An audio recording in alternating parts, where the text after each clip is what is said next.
You may have seen this video over the weekend. A woman in the video right there holding the child says the flight attendant wrestled her baby stroller away from her when she refused to let him remove it from the plane.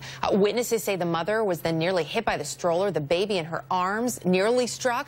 The aftermath, again, not the incident, but the aftermath caught on video by a passenger. Take a look.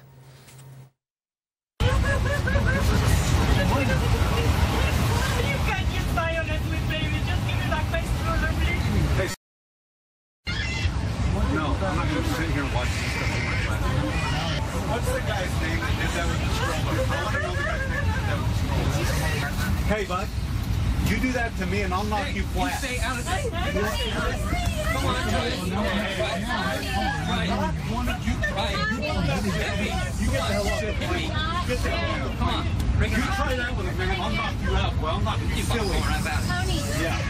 Go with us where we're going. Come on. You don't know what the story is. I don't care what the story is. You almost hurt a baby. It was not an accident. You keep looking at me and it shows me it's what you did to that lady. Keep it quiet.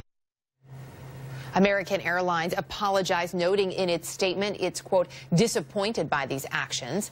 The airline also upgraded the family to first class for the remainder of their trip. Joining me now, a 20-year flight attendant and the international president of the Association of Flight Attendants, Sara Nelson. Sara, good to have you back with us today. First of all, from what we see, did the flight attendant go too far? Well, certainly. This is not representative of how flight attendants would react or do react every single day on tens of thousands of flights that get up in the air without incident. And frankly, we're very good at de-escalating conflict, typically between passengers, which is what normally would be going on. So this is not a good representation of the way that we would normally respond. There's also the issue. Now, look, I should point out I have not needed to travel with a stroller in probably 6 years, but I can remember when doing it, I would typically check it at the gate of the plane. I looked at the American Airlines standards. What they say very clearly is that you would need to probably check it at the gate unless it was large. You check it at the ticket counter. There's no language whatsoever about bringing a stroller on board. There's some confusion about whether or not this woman may have tried to bring a stroller on board. She had 2 little children with her. Is that ever allowed?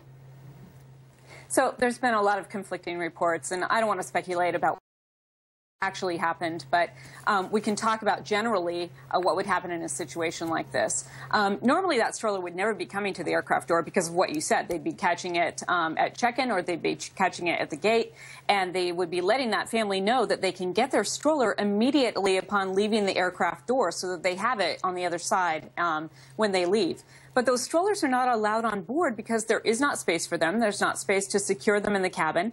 And in fact, they have fallen out and hurt other passengers. So there's a very clear policy about why those strollers are not allowed on board. And somehow she got onto the plane. Now, is that because this is a stressful situation where they're trying to get the flight out on time? Someone missed that going by. Staffing is decreased to minimum, so there's fewer eyes watching these things. But that stroller never should have gotten onto the plane in the first place. Still a lot of questions, Sara. Good to have you with us to give us a better sense of what flight attendants go through in terms of training. Get your take on this. Sara, thank you.